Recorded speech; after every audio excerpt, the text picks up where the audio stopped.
Hi, for this tutorial, I'm going to be going over the Rider-Waite Tarot deck, and I'm going to be teaching you some quick tips and maybe some unconventional things when it comes to all things tarot, the suits, what are majors, what are minors, and things of that nature. So here I have the Rider-Waite Tarot deck. So the Rider-Waite Tarot deck was traditionally called the Rider-Waite-Smith Tarot deck. The Smith was a woman. I believe her name was Pamela Smith. And you could also look up this information as well. Her name was Pamela Smith, and it was two artists, two male, one female, that they originally started out as playing cards. So they gained their inspiration from playing cards, I believe, in Italy. And then later on, they developed them as traditional tarot decks that can actually be used for divination and things of that nature. So Pamela Smith was believed to be African American, and I believe she was mixed with Jamaican. So she does have Jamaican descent. And of course, the reason why she was not listed back then as one of the artists, because she was commissioned to do the artwork on here, which I will open this up in a minute. But she was commissioned to do the artwork.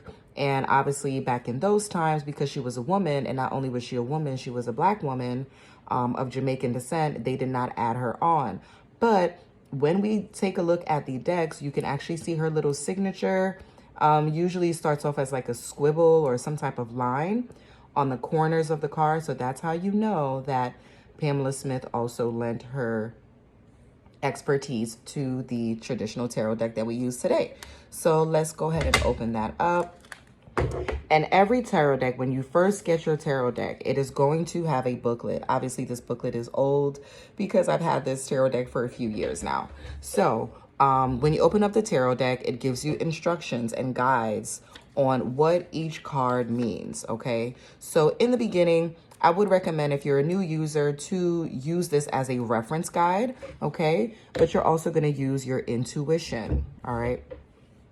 So when you open up the deck, you have a little bit of information about the Rider-Waite. The particular company is Radiant that printed these out, who was published by. This particular one was made in China in 2015.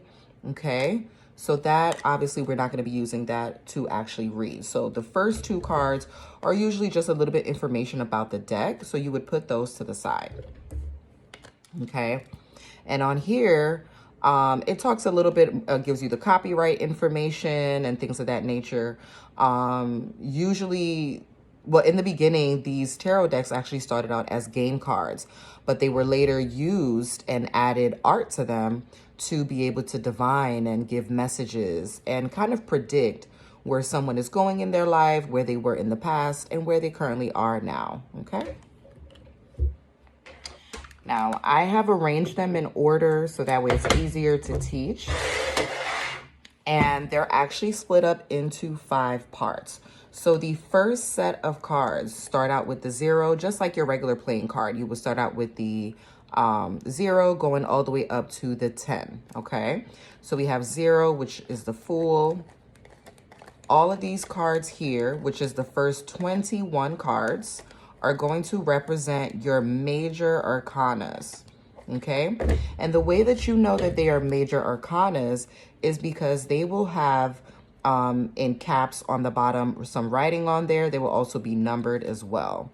So that is how you know that they are majors, because they're usually in caps, in bold letters, okay? So for your majors, you start out with the Fool card. So the Fool is exactly what is depicting here. This person is stepping into the unknown.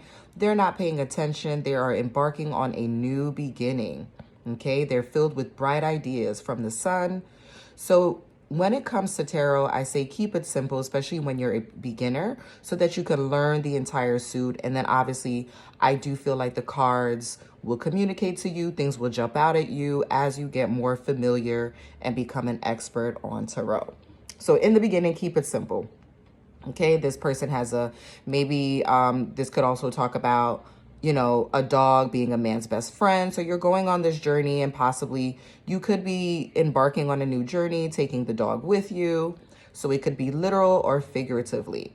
So the Fool is just that. It is a new journey, stepping into the unknown, because this person doesn't know that they are a few steps over the cliff. They don't know what they're going to get. So this is literally stepping into the unknown. The Magician. The Magician, as you can see here, they have all of the suits there with them. They have the Pentacle, the Cups, the Sword, and the Wand. So the Magician is actually that. They are a magician. They're able to create something out of nothing. Okay, so this is the manifestation card, creating something out of nothing. So you go from the 0, which is nothing, to number 1, which is a new beginning, having everything you need at your fingertips to create and manifest what you desire. So this is the Magician. Next, you have the High Priestess, which is exactly that. In her hand, she is holding the Torah. Okay, so this is an ancient sacred book of wisdom and knowledge. So the High Priestess is just that. She holds wisdom. So when you see this in a spread, this is talking about inner wisdom, inner knowledge, holding on to the secrets of the ancient wisdom. Okay, so the High Priestess, she's usually depicted sitting on her throne. Okay, she's very wise. And she is holding the Book of Secrets. Sometimes she will have like a emblem on her. So on here is showing the symbol of the cross, which obviously signifies her spiritual importance in the suit. Okay, so the High Priestess is telling you to go within, follow your intuition and your inner knowing. The Empress is exactly that. She is usually depicted pregnant. Okay, so the Empress is a pregnant woman. The Venus symbol is here, showing you that this is a card of creation and is depicted by the number 3. So the number 3 is always creative energy. So whenever you see the number 3, you know that this is creating. So the Empress is in her creating mode. That is why she's usually depicted as a pregnant woman. Okay, and she is the Empress. She's the ruler. And the next is her divine counterpart, the Emperor. The Emperor as well is sitting in a place of authority. He is sitting on his throne. So it's exactly that. What does the Emperor do? They rule, they delegate, they rule over nations. They're wise counsel. As you can see here, he is depicted as an old man with gray hair, signifying that the Emperor has a lot of wisdom. So when this card comes into your spread, and your spread is how you lay out your cards, usually it's done by 3, so it would be the past, present, and future. And then other people do different things, but we'll keep it simple. So the Emperor talks about being the ruler. It's a card of leadership. The Hierophant is also a card of leadership. This is a person that is in a place of religious authority. So this is depicted by the Pope. These are 2 people that are looking up to him. So when you get this card, this is really asking you to be the student, learning from someone that you respect, learning from someone that has moral authority. Okay, they hold the keys to wisdom. Okay, so this is almost like a gatekeeper type of energy for the Hierophant. All right. And with the numbers, this also signifies change. So this is telling you to look at things from a morally different perspective. The Hierophant could also talk about anything that has to do with morality, religious aspect, depending on whatever the question the person is asking you. And the Lovers. The Lovers is exactly that. It is depicted as a man and a woman who are lovers. They're supposed to be what looks like the Garden of Eden. They're being surrounded by Archangel Gabriel, who is protecting them, okay? And the Lovers can also talk about making a decision. So in the traditional, the old traditional Rider-Waite-Smith tarot deck, it is usually depicted with a man that is making a choice between 2 women. So the Lovers could literally be a love situation, romantic situation. However, it can also indicate a time to make a choice when it comes to matters of the heart, indicated by the love aspect. Okay. And the Chariot. So when you think of the Chariot charges forward. So this is talking about movement forward. moving on to a different place. So this could talk about traveling, taking a trip. Okay, the Chariot is movement forward, charging ahead. So when you see this in your spread, you know that it is time to charge ahead and take action. Okay. And the Strength card. So the Strength card is exactly as it's depicting in the card. This woman is the lion not only trusts her, but the woman trusts the lion, that she's able to open its mouth. So this is talking about having the strength, emotional strength, being able to control your emotions, your inner beast, your inner lion, so to speak. So this card talks about trusting your emotions, being level-headed, and being able to control. As you can see, she's controlling the mouth of the lion. Okay, she's even opening the mouth of the lion to take a look inside. So this could also talk about reflecting, looking within yourself, and I don't want to say subduing, but trusting your own inner voice, trusting that you won't get hurt in the process. Okay, so the Strength card talks about physical strength and mental strength. This is a very emotional card as well. The Hermit. So the next card is the Hermit. So the Hermit is, this person is alone, right? So this is a journey of the self. So when you see the Hermit card, this is talking about self-reflection, going within to gain wisdom. The Hermit is alone. They have their head down, they're focused. They're on a long journey alone, but their journey is being guided by the light. So this is their own inner light, inner wisdom, inner knowledge. So whenever you see the Hermit card, the Hermit is talking about a journey of the self, a journey of isolation, temporary isolation, to gain wisdom, to gain insight. The next card that we have is the Wheel of Fortune. So the Wheel of Fortune is just that. It represents movement. It represents a cycle, the cycle of life. Everyone having their turn. Everything happening in different seasons.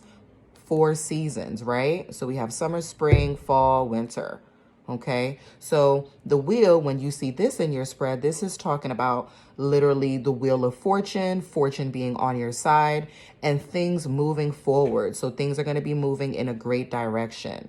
Okay, this could indicate, you know, the cycle of life, like I said, and also everyone having their fair chance to win until the wheel comes back around again. So everyone having the opportunity to be fortunate, to experience luck in their life. So everyone having this opportunity as the wheel always spins. And depending on where it lands, it will indicate to you with other cards what is actually moving forward. Okay. And the Justice card. So when you see the Justice card, this is talking about literally justice. So we could talk about a legal situation. Okay, this can talk about making a decision because he is holding the sword. So this is making a decision. We have the balance beam here. So the balance is talking about justice and being fair. So when you see this card, this can talk about the legal system, legal matters, or if the legal doesn't apply in your spread, this can talk about making a fair decision, weighing your options. Okay. And next we have the Hanged Man. So the Hanged Man is hanging upside down. He's a bit uncomfortable. He is stagnant. So this is talking about things coming to a stagnation, things coming to a complete stop. Okay, but this is of his own doing. So this is of his own doing in order to see things from a different perspective, looking at things upside down, right? So you're looking at things from a different point of view, a different vantage point. So when you see the Hangman, this is you needing to reflect and look at things from another perspective. But also, if you find yourself in an uncomfortable position, as he is here hanging by his foot, this is of his own doing. So he can undo this whenever he desires. So this is also talking about reflecting, looking at things from a different perspective, and understanding that whatever circumstances you find yourself in, It was done by you. This is of your own doing. This is not an external force doing this to you. And then we have the death card. So the death card talks about exactly that. As you can see, the knight here is depicted with the, they're the skeleton. So this person is transforming. The death card is a card of rebirth. Something ending, but then as you can see on the horizon, the sun is rising, okay? So as something ends, as death happens, something else is being reborn. So this is a rebirth, a transformation. So when you see the death card, it doesn't necessarily mean death. So, I don't want people to get too reluctant or afraid of this card. When it comes up in your spread, this is simply talking about you're going through a period of transformation. So something has ended. It no longer exists. It is no more. And something new is on the horizon. So there is a new beginning. As you can see, the knight, even though he is depicted as a skeleton, as a dead person, the horse is moving forward. So the horse is talking about that new beginning, right? So something coming to an end for something new to happen, okay? And we do see that with the horse moving. The next card we have is the Temperance. So the Temperance talks about balancing your emotions. One foot is in the water, one foot is on land. So whenever you see the Temperance in your spread, this is talking about the divine stepping in to assist you with balancing your emotions. And the Devil card. So the Devil card is also another one that people kind of get reluctant about. When it shows up in your spread, the Devil card is simply talking about these two people here who are, it talks about your vices, your temptations, and the two people are under chains, but it is also of their own doing. Depending on how the situation is, whatever the question that you're asking or what the person that you're reading for, this could also talk about an external divine force manipulating these two. So whenever you see the devil, this talks about temptation. These people can get out of the chains whenever they want, right? So whatever this situation is that is tempting you, whatever the sexual desire is, this is something that you can get out of. So the devil talks about control, talks about possessions, and it also talks about freeing yourself of any limiting thoughts, beliefs, or temptations that are limiting you from moving forward. And the Tower. So the Tower card is chaos. This card represents complete chaos. But as you can see, the Tower was not built on solid ground. It was built on a cliff. So this chaos was inevitable. So this is talking about chaos, something being destroyed in order for something new to be rebuilt on more solid ground. So this is divine chaos, because remember, these are major arcanas. So these are the divine, God, the creator, has their hand in what's happening when you see these major arcanas. Okay, so the Tower is the card of chaos.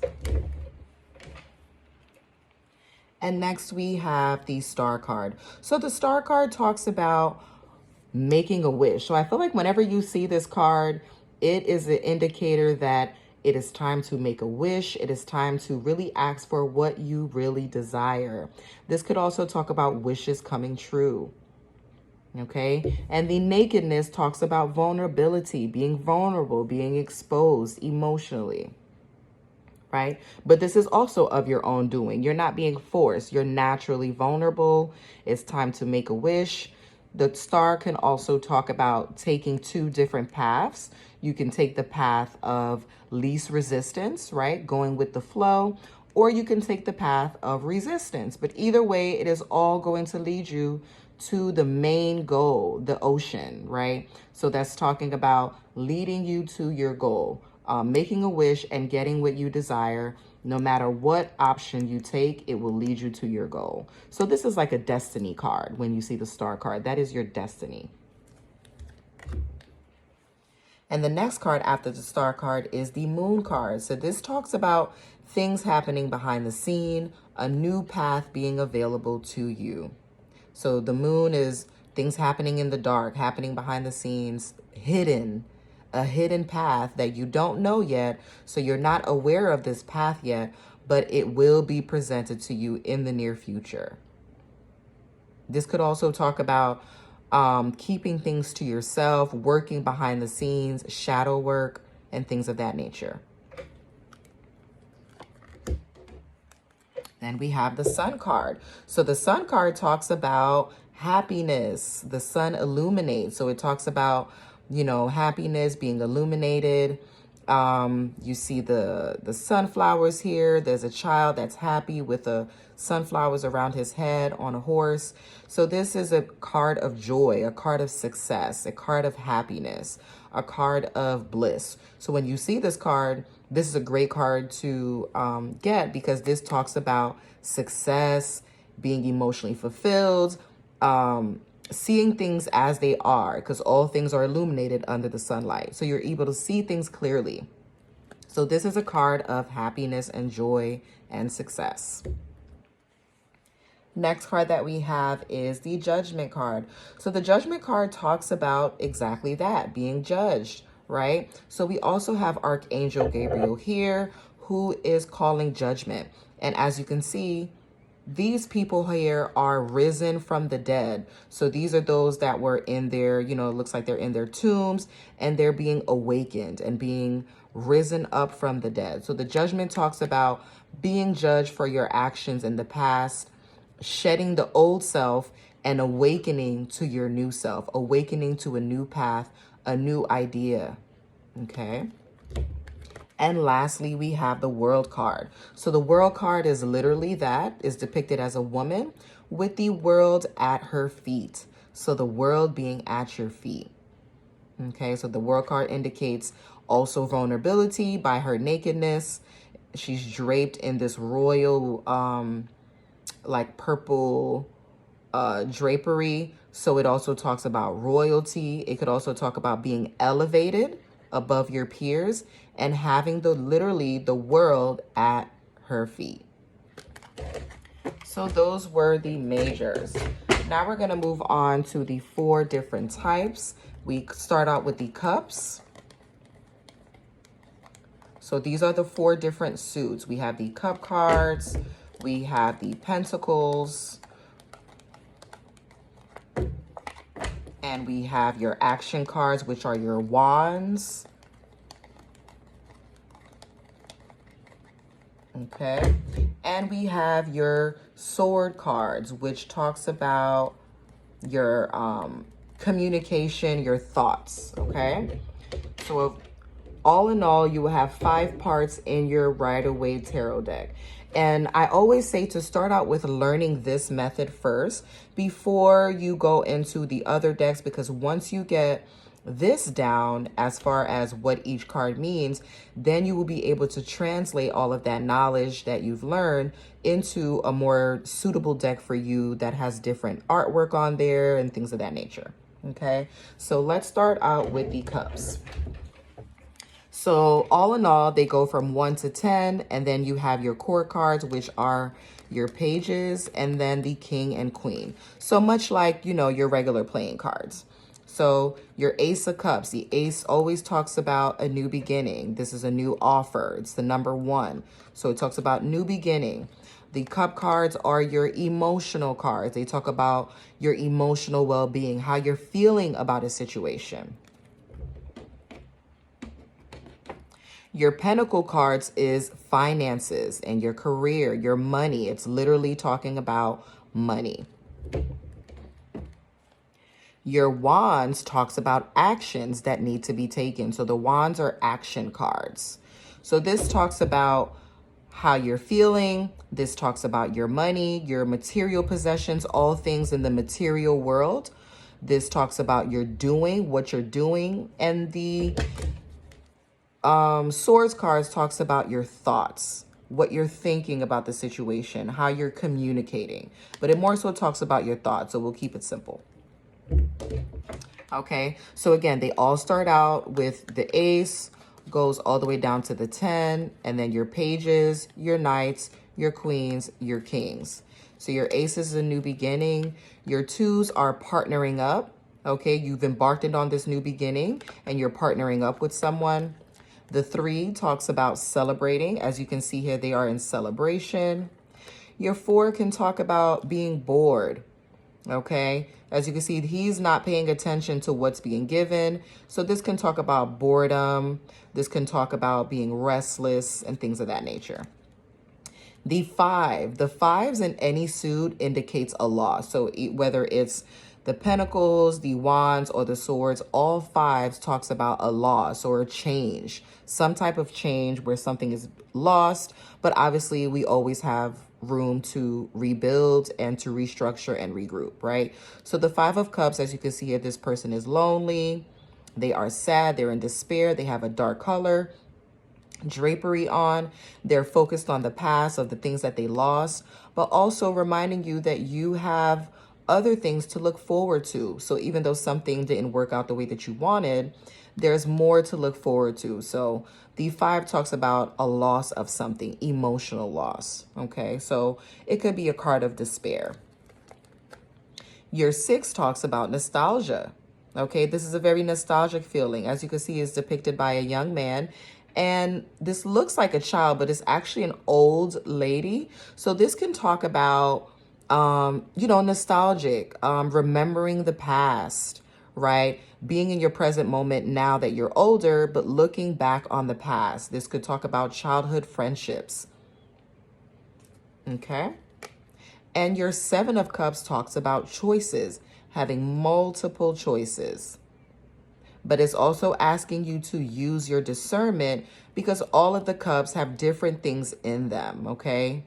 So, and each tarot deck will have different things depicted, but the 7 of Cups all in all talks about having to make a decision emotionally and using your discernment because you have many options here. The 8 of Cups talks about exactly what's depicted here. So a lot of times with the tarot, the actual image on the card will tell you exactly what it is.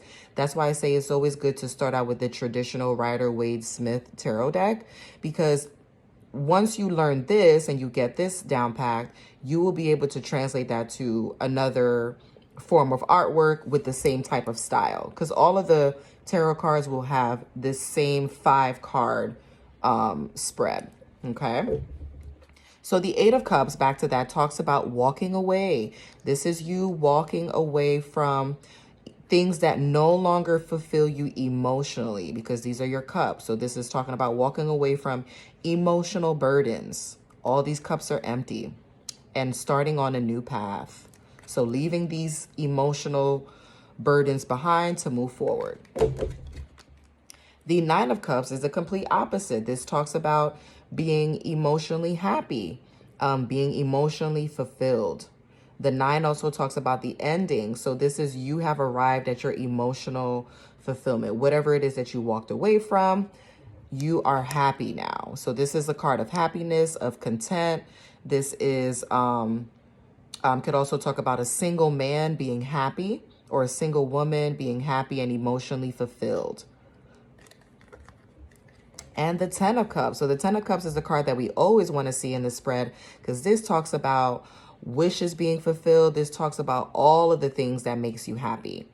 And it brings out emotional fulfillment, indicated by the rainbow and all 10 cups, meaning you have all your cups fulfilled, all of your desires and all of your wishes and dreams and goals and aspirations. Your family life is great. Your children are great. This is a card of bliss and happiness. Your pages, all of your pages are going to talk about, this is an indication of a new path, a new opportunity being offered to you. So the Page of Cups is just that, a new opportunity being offered to you emotionally. Okay, and the Knight of Cups in all the suits talk about movement. So the Knight of Cups is a new offer coming in. As you can see, he has the cup in his hand ready to offer. So this is a new opportunity coming in and you moving forward. So this is a card of movement. The Queen in every tarot deck is always going to be accompanied by the King, right? So the Queen is emotional intelligence. She is Also sitting on her throne. She's surrounded by rocks and water. Obviously, the water talks about your emotions, okay? And she's the queen. She's the ruler. She is very emotionally intelligent alongside the king. The king talks about leadership, being emotionally intelligent as well. But the queen obviously is the nurturer. You know, traditionally she would be the nurturer. She makes sure that you're feeling great, that you're happy, but she also makes sure that she's happy. And the king is here to lead. All right, so those were your cup cards. And the same thing would go for your pentacles. So your pentacles, you start out with the 1. You have a new offer, new opportunity of money. This talks about juggling finances. Your 3 of Pentacles is like your apprentice card, right? So the pentacles are not yet filled, but you have something to work with. So this is like the apprenticeship, working together, working with other people. And the 4 is you now have your pentacles. So you went from the 3 to the 4, and your money is on your mind. You have money in your possessions. He's sitting on his money. Okay, so not only is he thinking about it, but he's trying to, he's thinking about all the ways that he can hold on to his money. So this is talking about holding on to your finances and having your finances on the forefront of your mind. So being very focused on money, finances, anything that's of the material world.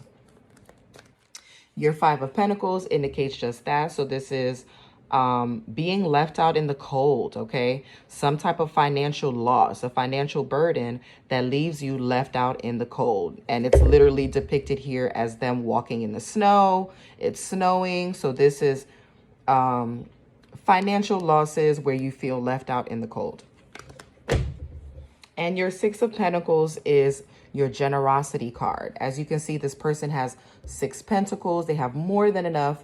They have so much so that they are able to give to others. So this is a card of charity, generosity, okay? And also a card of patience, right? Because as you can see here, he is holding up the balance beam and he's giving to this person first, but then this one has to wait their turn. So this also talks about waiting your turn when it comes to financial success, understanding that everyone has an equal opportunity to gain riches. Okay, so this is a card of generosity and waiting your turn. The 7 of Pentacles is watching the fruits of your labor, waiting for your fruits to manifest. So the 7 of Pentacles, when you see this card, this talks about, you know, keeping an eye out on your finances, making sure everything is secure, and waiting on the fruits of your labor. And the 8 of Pentacles, this is someone that is focused on their money, focused on their work. This is the master. They are diligently working. Okay, he's working on his 8 of Pentacles, so he's very focused. This is a card of hard work, dedication, being focused, and also almost being at the finish line, because 8 of Pentacles is only 2 away from the 10. So the 8 of Pentacles could talk about, you know, staying focused and keep going in the direction of your money, because it is going to lead to success. And then the next card we have is the 9 of Pentacles. So the 9 of Pentacles talks about, you know, having financial freedom. So much so that this woman isn't even working. She's able to buy beautiful things, buy this beautiful drape. She's surrounded by a great vineyard, okay? She doesn't have to work anymore. This is someone that is financially independent, where money isn't an issue for her. Money isn't a problem. She has all the things that she needs. So the 9 of Pentacles is also a card of success and having more than enough to buy all the things you want, like a pretty dress and, you know, maybe go drink some wine at the winery. So this is a card of luxury. Then we have the 10 of Pentacles. So the 10 of Pentacles is happy times, being emotionally fulfilled. There's so much money that is literally in the air. You don't even have to work for it anymore. Okay. There's just a lot going on. It's just happiness. You know, people are smiling. The child is there. The dogs are there. Grandparents are there. So this is financial success and arriving at your goal when it comes to your finances. So having more than enough to sustain you and to even leave some for those to come, right? Because you have children here as well. So having more than enough to leave a legacy, to pass down your money and your riches to those that are no longer here. I mean, to those that are coming up. So, you know, your children, grandchildren, things of that nature. And the next card we have is the page. So the page talks about, just like in your cups, talks about embarking on a new journey. So this is a new journey of opportunity when it comes to your finances. So this could indicate a new job, for example. And your knight talks about movement. So this is moving forward when it comes to your finances. Then we have the Queen of Pentacles, who is sitting on her throne. She has her pentacles in her hand. She's sitting in a garden of just greenery and just very lavish. She is the nurturer. She's nurturing her money, caring after her money, making sure that everything is in order financially. And again, with the king is the leader. So this is a leadership position when it comes to your finances. And your wands are your action cards. So this is what you're doing. So we went over how you feel, your finances, and this talks about what you're doing, okay? So the ace, again, is the same thing. New beginning, you're waiting on your ships to come in here. This could talk about, you know, the world being at your hand, okay? So you have the world in the palm of your hand. You're strategizing, you're planning. The 3, you're waiting on your ships to come in. Okay, you're partnering up with other people because, like I said, the 3 also talks about working together, creativity. Okay, so what you're doing to create your future and waiting on the plans that you put out there. You're waiting on it to come back. So this could also talk about having patience. The 4 is a card of stability. So the 4 of Wands talks about being stability in what you're doing. This could talk about a new home. Okay, so the 4 of Wands talks about stable, hard work, but stable work, something that is here to stay. The 5 of Wands talks about conflict. This is also a card of chaos. As you can see here, everyone is fighting. They have their wands. They're all fighting, but it's on even playing ground. So everyone has a wand to fight with, okay? So this could talk about chaos, arguing, bickering, going back and forth, but no one is better than the other. Everyone is kind of just in chaos right now, okay? And the 6 of Wands talks about a victory, moving ahead, movement forward, doing something that is going to lead to victory. Because remember, the Wands talks about what you're doing. So this is you doing something that leads to success, charging forward. And he's taking a victory lap around the, he's taking a victory lap around the town, and people are, holding up their wands. So this is you doing like a victory lap. It's a card of victory, a card of success. Your 7 of Wands talks about defending yourself, right? Defending yourself and standing your ground. The 8 of Wands talks about many things happening at once. So there's a ton of events, tons of things to do, having a lot on your to-do list. The 9 is after the 8, you have all this stuff that you've been doing. The 9 talks about being exhausted, just doing too much, just feeling exhausted, could even feel a little bit leery or a bit worrisome. But all in all, you got it done, and now you're just in a place of exhaustion. Okay, and the 10 talks about, as you can see, he is holding 10 wands.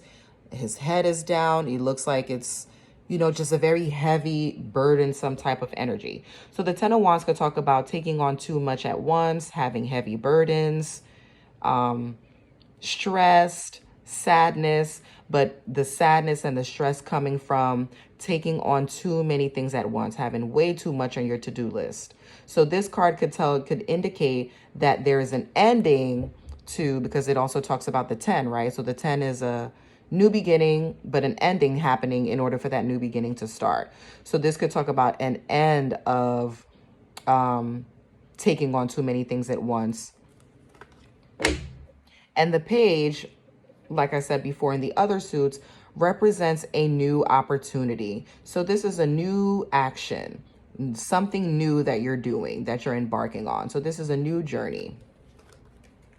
Then you have the Knight, who is charging forward. Your Wands, who is the nurturer. She's very action-based. The Black Cat could also talk about ancestral protection, being protected by the divine. And you have the King, which is the ruler.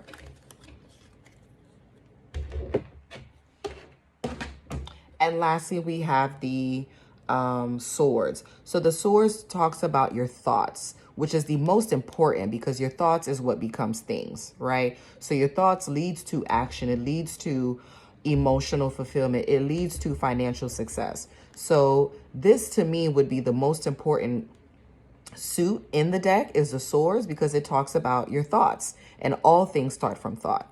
So the Ace is a new thought, a new idea. This could talk about communication as well. So speaking, but we'll keep it simple. This is a new idea that comes in. The Two of Swords talks about making a decision. It could also talk about defending, being defensive in your thoughts. But whenever you see the Two of Swords, this indicates that there is a need to really think things through and make a decision. Then the Three of Swords talks about heartbreak, right? Is depicted here as the heart. So it's literally what the image is. It's heart being broken, going through some type of heartbreak. It could also talk about mentally going through something, okay? And the Four, excuse the phone in the background, y'all. So the Four of Swords talks about rest. So this person is resting. They're not thinking about anything. They're not doing anything. So the Four of Swords is rest, and maybe not necessarily relaxing, because this doesn't look very comfortable, but they are in a state of meditation. They're resting. They're not doing anything. They're not thinking about anything. Then we have the Five of Swords. So the Five of Swords also indicates a loss, but this talks about the need to ask for help, right? Because this person is walking away with the Two Swords, and they're having the burden of having to carry the other three when they could literally ask for help. So the Five of Swords talks about speaking up for yourself, okay? Talks about mental clarity. It also talks about thinking things from an optimistic point of view and knowing when to ask for help, not taking on too many things at once and asking for help. Okay, so again, the Five of Swords, just want to clarify, this could talk about, you know, having the resources, people being around to assist you, but you not wanting to ask for help. Okay. And the Six of Swords talks about moving away into calmer waters. So as you can see here, the water on this side of the boat is very turbulent. There's a lot of waves, but then on that side, it's very smooth, very calm. So this is literally sailing into the sunset, sailing into smooth, calmer waters in your thoughts. So thinking more optimistically, setting out a plan, and thinking about how you're going to execute that plan to go from rough waters to calm waters. And the next card we have is the Seven of Swords. So the Seven of Swords to me is always a warning card, because this can talk about deception. As you can see here, this indicates a thief. They have stolen 5 of the 7. They left you with 2, but they still stole 5 of the 7 cards. So the Seven of Swords is a warning card. It could also talk about being robbed, thief, or deception. Some type of deceptive thing that's happening. Someone taking something from you, okay? They don't take everything, but they took something from you. The Eight of Swords is literally what it looks like. This woman is surrounded by swords. This talks about being trapped mentally, okay? Being stuck in your head, not willing to see, not wanting to do anything, not wanting to take any action, as her arms are bounded to her sides. But she has everything that she needs to unblind herself and to remove those swords from her, because this isn't wrapped tightly around her. So she could literally come undone, take one of these swords and free herself from the blinds. So this talks about being in mental despair. This could talk about depression, anxiety, anything that has to do with your thoughts from a negative point of view. It could talk also about overthinking and not being able to do anything about it. Okay. And your Nine of Swords is just that. This person is staying up at night, right? So the background is dark. So literally you're thinking about something so much so that is keeping you up at night. This could also talk about overthinking. And then your Ten of Swords talks about being stabbed in the back, right? So this person has swords all from their head all the way down to the lower part of their back. So this talks about being stabbed in the back. This could also talk about deception as well. But again, it's the 10. So the 10 talks about an ending to feeling like this and embarking on a new way of thinking, okay? And then you have your pages, which, like I said, in the other suits is your indicator that a new path is available to you. So a new way of thinking. And then the Knight of Swords talks about movement. The 9 is charging ahead. So this is thinking, you know, quick thoughts coming in and you taking action on those thoughts. So very quick to say what's on their mind, very quick to process their thoughts. So this is an action card, okay? Let me go ahead and turn these. All right. And then next we have the Queen of Swords, who is very clear in her thoughts, knows what she wants, right? She is sitting on a throne, but she's also like sitting. It's almost like she's sitting in the heavens because she's surrounded by the clouds. So she's sitting in the heavens, meaning you have mental clarity. You know what it is that you're manifesting. You have clear thoughts and you're able to communicate that clearly. The Queen is also the nurturer. Okay.